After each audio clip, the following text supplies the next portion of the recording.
दिल्ली में BJP core committee की जो बैठक चल रही थी वो खत्म हो चुकी है। बीजेपी अध्यक्ष जेपी नड्डा के आवास पर ये बैठक हो रही थी। करीब 6 घंटों तक चली ये बैठक और जिसमें गृह मंत्री अमित शाह भी मौजूद रहे, सीएम नायब सैनी, केंद्रीय मंत्री मनोहर लाल भी मौजूद रहे। अब शाम 7 बजे बीजेपी केंद्रीय चुनाव समिति की बैठक होनी है। लगातार बैठकें हो रही है बीजेपी की और मंथन भी हो रहा है। फिलहाल दिल्ली में बीजेपी कोर कमेटी की जो ये बैठक हो रही थी, सुबह से ही ये बैठक चल रही थी, कई घंटों ये बैठक चली है। बैठक फिलहाल खत्म हो चुकी है। बीजेपी अध्यक्ष जेपी नड्डा के आवास पर ये बैठक हो रही थी। करीब 6 घंटे तक कोर कमेटी की बैठक चली। गृह मंत्री अमित शाह भी बैठक में मौजूद रहे। मुख्यमंत्री नायब सिंह सैनी, केंद्रीय मंत्री मनोहर लाल भी इस बैठक में मौजूद रहे। अब शाम 7 बजे भी बीजेपी की अहम बैठक होनी है। बीजेपी केंद्रीय चुनाव समिति की बैठक होनी है। प्रधानमंत्री नरेंद्र मोदी इस बैठक में शामिल होंगे।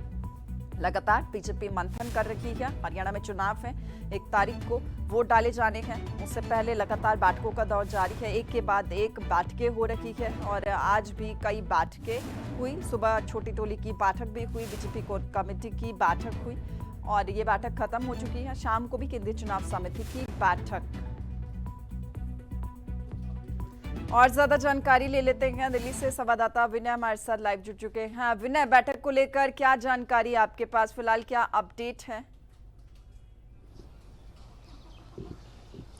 देखिए, बिल्कुल सुबह तकरीबन 10:30 बजे शुरू हुई हरियाणा बीजेपी की कोर ग्रुप की बैठक। अब से थोड़ी देर पहले खत्म हुई है। तकरीबन 6 घंटे ये बैठक चली है और काफी बड़ा मंथन इस पर बैठक में हुआ है। बताया जा रहा है कि 90 की 90 विधानसभा सीटों पर इस बैठक में मंथन हुआ है, चर्चा हुई है। और चूंकि आज ही बीजेपी मुख्यालय में बीजेपी की केंद्रीय चुनाव समिति की बैठक होने जा रही है, उस बैठक से पहले प्रदेश का ये जो कोर ग्रुप की बैठक हुई, जिसमें कि राष्ट्रीय अध्यक्ष जेपी नड्डा भी मौजूद रहे, गृह मंत्री अमित शाह भी मौजूद रहे और हरियाणा बीजेपी के तमाम बड़े चेहरे इस बैठक में मौजूद रहे। कई बातें इसमें निकल कर सामने आ रही है। अब चूंकि लगातार बैठकें हुई हैं, बीजेपी कह रही है कि जिताऊ उम्मीदवार उतारे जाएंगे, तो ये संभावना है कि कुछ सांसदों को भी इस बार बीजेपी चुनाव के मैदान में उतार सकती है। हालांकि केंद्रीय मंत्री मनोहर लाल को लेकर यह कहा गया है कि शायद वो चुनाव नहीं लड़ेंगे। देखना है कि कौन से सांसदों को वो चुनाव लड़ाना चाहते हैं। बीजेपी किस सांसदों को इस बार विधानसभा चुनाव में उतारना चाहती है।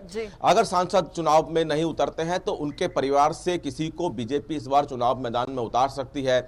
चाहे गुड़गांव की बात की जाए, चाहे फरीदाबाद की बात की जाए या फिर भिवानी महेंद्रगढ़ की बात की जाए, इन सांसदों के परिवार में से किसी को बीजेपी इस बार टिकट देने जा रही है। अब जो केंद्रीय चुनाव समिति की बैठक होगी, उस बैठक के बाद कभी भी बीजेपी की पहली लिस्ट आ सकती है। तकरीबन 20 से 25 नामों की जो लिस्ट होगी पहली, वो बीजेपी के सामने आएगी और जो 20 से 25 विधानसभा सीटों का जहां हम जिक्र कर रहे हैं, ये वो सीटें होंगी जिसपे किसी तरह का कोई संशय नहीं होगा। इसलिए बीजेपी चाहती है सबसे पहले उन उम्मीदवारों के सीटों की घोषणा की जाए, उन उम्मीदवारों की घोषणा की जाए जिनको लेकर किसी तरह का कोई विवाद नहीं है।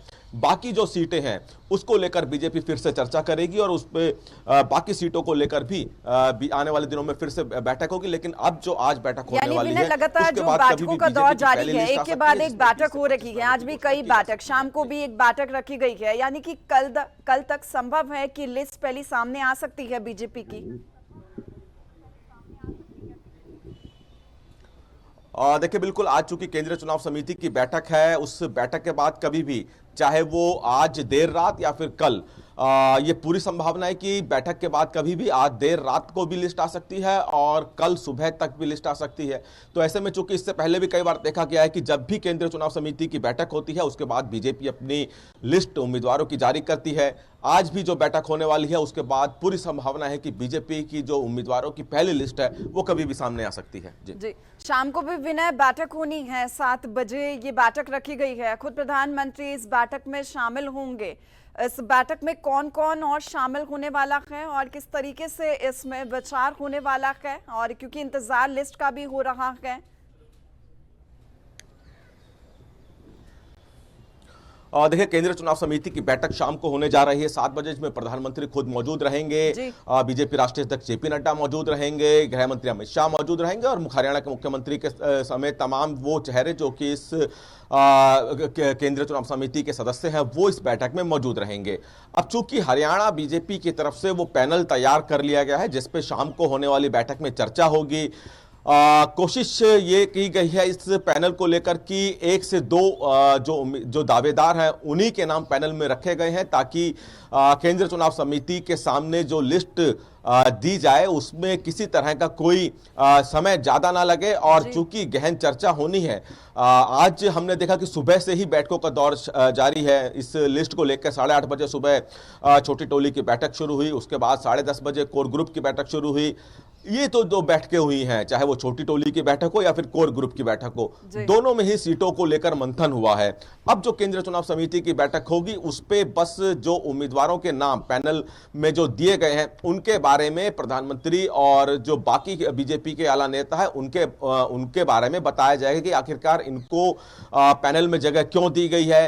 अब चूंकि जो पैनल तैयार किया गया है उसमें 1 विधानसभा सीट से 1 से 2 दावेदारों के ही नाम है, तो इसलिए विस्तार से उन दावेदारों के बारे में बताया जाएगा कि इनका प्रोफाइल क्या रहा है, क्यों इनको पैनल में रखा गया है, क्या इनका वोट बैंक है, आधार क्या है, भारतीय जनता पार्टी के लिए इन्होंने क्या लोकसभा चुनावों में कितना अहम योगदान दिया है। तो ये तमाम जानकारियां जब एक एक करके नामों पर चर्चा होगी तो प्रदेश इकाई की तरफ से बीजेपी आला कमान को दी जाएगी और उसके बाद ही मोहर लगेगी। तो यानी कि अब जो केंद्रीय चुनाव समिति की बैठक होने वाली है वो काफी अहम है, और ये कह सकते हैं कि पहली जो लिस्ट आने वाली है उसके लिए ये अंतिम बैठक होगी और उसके बाद लिस्ट आएगी। हर एक नाम पे चर्चा होगी, हर एक नाम के बारे में जानकारी दी जाएगी, पैनल में उनका नाम शामिल करने के क्यों रखा गया है, कितना असर इस उम्मीदवार को अगर मैदान में उतारा जाता है तो कितना पड़ेगा। तो ये तमाम तरह की चर्चाएं अब जो केंद्रीय चुनाव समिति की बैठक होने वाली है उसमें होगी। जी ठीक है विनय, आप बने रहिए हमारे साथ। इस बीच दर्शकों को पूर्व गृह मंत्री अनिल विज ने क्या कहा है बैठक खत्म होने के बाद वो भी हम सुनवा देते हैं। उन्होंने बैठक को लेकर तमाम जानकारी दी है मीडिया को। प्रजातांत्रिक पार्टी है और इसका सारा जो चुनाव का कैंडिडेट्स का निर्णय होना है वो प्रजातांत्रिक तरीके से होता है। पहले जिला स्तर पर होता है, फिर प्रदेश स्तर पर किया था प्रदेश की चुनाव समिति ने। अब राष्ट्रीय नेताओं को प्रदेश की चुनाव समिति ने अवगत कराया है। फाइनल जो मोहर लगेगी वो केंद्रीय चुनाव समिति उस पर मोहर। और विनय हमारे संवाददाता हमारे साथ लगातार बने हुए हैं। विनय, क्योंकि देखिए सर्वे लगातार पार्टी ने करवाया है हर उम्मीदवार को लेकर कि कहां और किस सीट पर कितना असर देखने को मिलेगा, क्या ये जो सर्वे है इसको लेकर कोई रिपोर्ट भी तैयार की गई है, इसको लेकर फीडबैक भी आया है कुछ? देखिए बिल्कुल इसमें कोई दो राय नहीं है कि भारतीय जनता पार्टी चाहे कोई भी चुनाव हो, जब भी टिकटों को लेकर चर्चाएं होती है तो एक सर्वे कराती है। और ये सर्वे इस तरह का सर्वे होता है जिसकी जानकारी ना तो वहां के स्थानीय कार्यकर्ताओं को होती है, ना ही जो वहां पे टिकट मांग रहे होते हैं उसकी उनको होती है। ये सर्वे एक इंटरनल सर्वे या फिर कहें कि बहुत गुपचुप तरीके से कराया हुआ सर्वे होता है।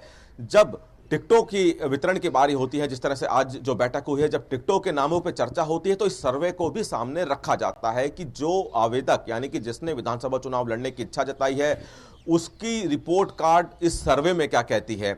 और ये सर्वे भी काफी अहम होता है। तो इसलिए जो भी नाम पैनल में रखे गए हैं उनको इस सर्वे के आधार पर, जो कि बीजेपी का इंटरनल सर्वे होता है और उसको काफी अहम माना जाता है, और जो पैनल तैयार किया जाता है उसमें एक एक नाम इस सर्वे के हिसाब से भी देखा जाता है। जो स्थानीय जो संगठन है बीजेपी का, उनसे भी चर्चाएं की जाती हैं कि जो लोग आवेदन कर रहे हैं इनका अपने अपने इलाके में किस तरह की पैठ है, कितना ये लोगों के बीच जाते हैं।